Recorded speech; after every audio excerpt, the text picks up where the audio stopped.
Hello and welcome to your first introduction to Fusion 360. This is Mr. McEwen, and I'm going to walk you through the basics of Fusion 360.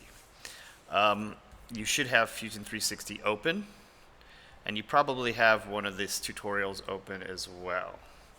So the first thing to do is to make this very easy to use as a tutorial, full screen your tutorial, and then full screen Fusion 360, and then you can use your 4-finger swipe to go between the tutorial, where you can press pause and then flip over and do what I say, and then flip back and hit the space bar to unpause. Okay, that'll make it very easy for you to pause it and then try what I say to do, and then come back and flip back and forth. And any time, if you didn't see what I did, you can always back up using the arrow keys on the tutorial. Okay? You can even full screen this. I'll flip between them. Okay? So now that we're full screen, the first thing I want you to do in Fusion 360 is to click on your name up here, and then click on Preferences. Okay. In Preferences, you want to come down to Default Units, Design, and we're going to be working in centimeters. Okay, I'm going to hit OK. All right, and then let's just take a look at what we have here. Up above, you have the toolbars. These tools are the most commonly used tools. There's a Create menu, which has all the things that you can create. And if you hover over something, it actually tells you what that tool does. So these would all be ways to create bodies or 3D shapes. These are ways to modify 3D shapes. So you might make edges smooth or into kind of a slant, or make things bigger, or combine bodies, or split a body in half. So those are modify. We're not going to use assemble at all in 6th grade. But we will use construct, and probably just this very first one. These are planes. We can create different planes, and we're going to do that very soon. All right. Don't worry about the rest, but we're going to go to create, and we're going to create a box. So I'm going to click on that. And Fusion 360 is really good about telling you what to do. If you look where my cursor is, it says select a plane or planar face. It wants you to select one of these to be the bottom of your box. Okay? So I'm just going to click on this bottom plane, and then it says place first corner. So I'm going to click on that. It says specify the size of a rectangle. So as I drag out, I'm not clicking and dragging, I'm just dragging. I can create the base of my rectangle or my square anywhere I want. Okay? So I'm clicking right here. It snaps to, it's a 5 by 5 centimeter square. If I click again, then up pops what we call the tool dialog box. Actually, it's a box of a box. And this will pop up for any tool you use. It is very important to look at what it says in this dialog box, okay, because it tells you all the information that you need to know. Also, you can see I've created a body already, and there are arrows on every single side, and there's an arrow on the top.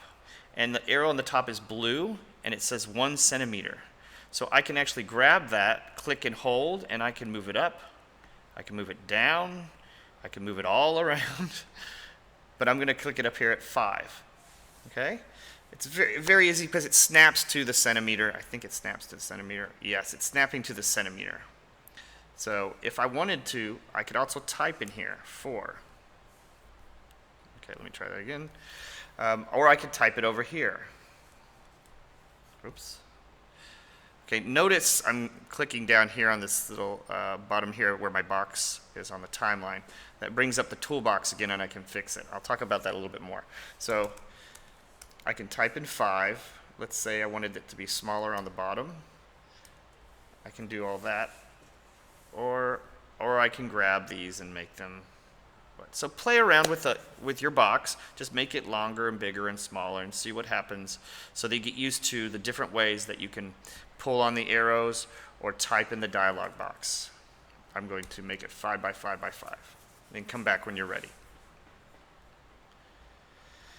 The only other thing on the dialog box for this create box is at the bottom it says operation, and there's a drop down menu.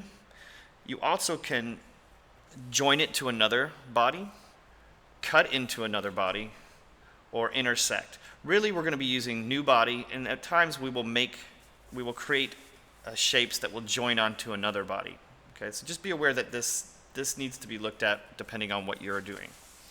So go ahead and click OK or hit Enter, and it just places the box. Let's take a look at some of the other things that are on your interface for Fusion 360. This is the browser. This is very, very important. If you don't see a browser, you should find a little thing and click the arrow so it pops out. Okay? It tells you what the name of the project is, and in fact, the project right now is called Untitled. So I'm going to click on the Save icon, and I'm going to name this My First Box. Okay, and it's probably going to be in My First Projects or something like that. Go ahead and click Save, and now it's saved to Fusion 360, and I can always get back to it. So over here you have a bunch of drop-down menus, and you can go ahead and unclick them so you can kind of take a look at what they are. This one tells me what my measurements are, and I can always flip that over to millimeter if I want to. Okay. There's some views, so I can click on these and it will show me the different views in case you get lost. Then there is the origin, and the origin is those 3 planes that you see there and the 3 axes. Those are those long lines that go in the 3 directions. So we have the X, the Y, and the Z axis. We also have the XY plane, the XZ plane, and the YZ. And if you click on these, it highlights them. And that might be coming in handy later on as we're playing with Fusion 360. So I'm going to close those. This one shows all the bodies that you have on your workspace. And as you see, we have one body. And if I click on it, it's selecting that body right now in case we want to use it for something. If you click twice in it, it's just like a file. You can change it, and I'm going to call it box. Okay? And go ahead and do that.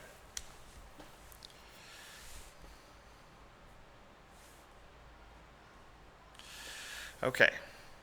I'm going to unclick the box, and I'm going to show you, this is called the Viewcube. It also has the top. I can click on corners, the back. I can click on the corners to find. So if you ever get lost and you can't see your project, if you just click on the home button, it should flip it around into your view. Okay? But there are also ways to use gestures. As you can see, I'm moving around. So if you use 2 fingers on the trackpad and just move them around, don't click, 2 fingers on the trackpad, this is called a pan.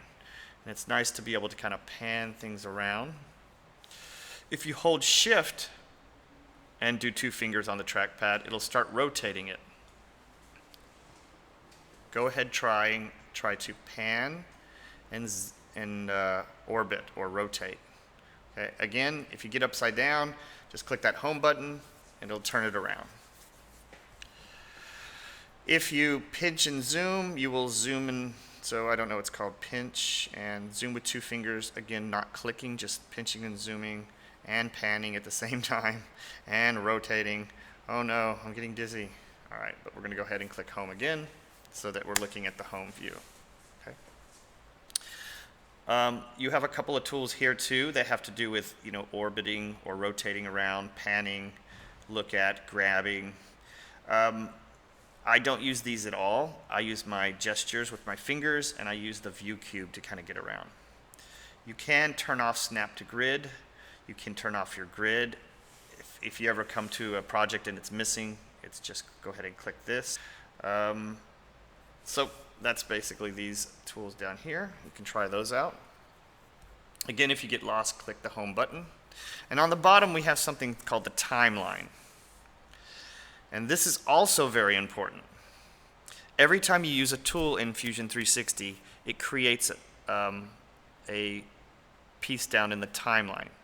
So you can see here's my first box, and if I double click it, it opens the toolbar, the tool dialog box for that, that tool you used. And in this case, it was the box, create the box. So, and I can edit it right now. If I made a mistake with the sizes or the shape or the operation, I can make changes to that right here. So let's say I want to make a bigger box. So I'm going to type in 10 by 10 by 10 and hit enter. I'm going to click home, and I now have a 10 by 10 by 10 box.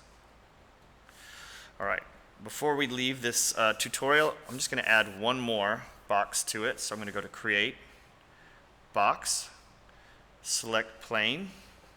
I'm going to pick well, I could pick any of these if I wanted to, but I'm going to pick the top of this box. And it says place first corner. I'm going to kind of put it right about here. So it's an 8 by 8 centimeters. It kind of snapped to kind of building a box coming out of a box. Let's make it 8 by 8 by 8. It's all like there. I'm going to click and say new body, and I'm going to click OK. So go ahead and do that. A couple things to note. Over here on bodies, now there are two bodies. 1, 2. I'm going to call this box 2. If I want to be right, I'll call this box 1. Okay. I can turn the boxes off with these little eyeballs. I can turn all the bodies off, turn my origins off. So everything that ends up in the browser can be turned on and off. And down on the timeline, again, we have both of the tools, both of the create boxes that we had. Now, let's say I decided that that first box was not the right size. So I'm going to go down to the timeline, and I'm going to double click on the first box in the timeline, and I'm actually going to change the size of this box. So I'm going to just put over here, I'm going to put 6 by 6 by 6. I'm going to hit OK. And what it does is it actually changed the size of that box, but because this box was placed on the top of this box, this plane right here, and that plane is changed, that box automatically adjusts to being on top of that box.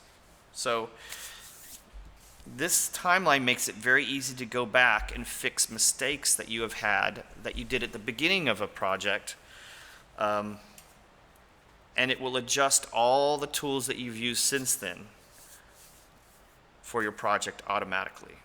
And it's very powerful. Okay, well, that's the first tutorial. I hope you enjoyed making boxes on boxes. Oh, I will say you can use Control V in this Command V. Sorry. Okay, I will say that you can use Control Z in Fusion 360. So if I didn't like what I just did, I can just go Command Z, and it just undid the first thing I did. There's the arrows up here as well you can use to undo and redo, or you can use Command Z and Command Shift Z. Copy and paste don't work the same in here. We'll talk about that as we go forward. There is a move and copy function, but we'll get into that a little bit later. The last thing I want to talk about is the data pedal. It's this little dial pad up here. If you click on that, it brings up this and shows you your, I think this is going to be your, it's going to be my first project, and that's where everything will be saved. And you can see in here I've got lots of projects that I've been creating over the years, and here's my Toys for Refugees and some of the things I've been working on. So close that, and I think we've covered pretty much everything to get you started. All right, see you in the next tutorial.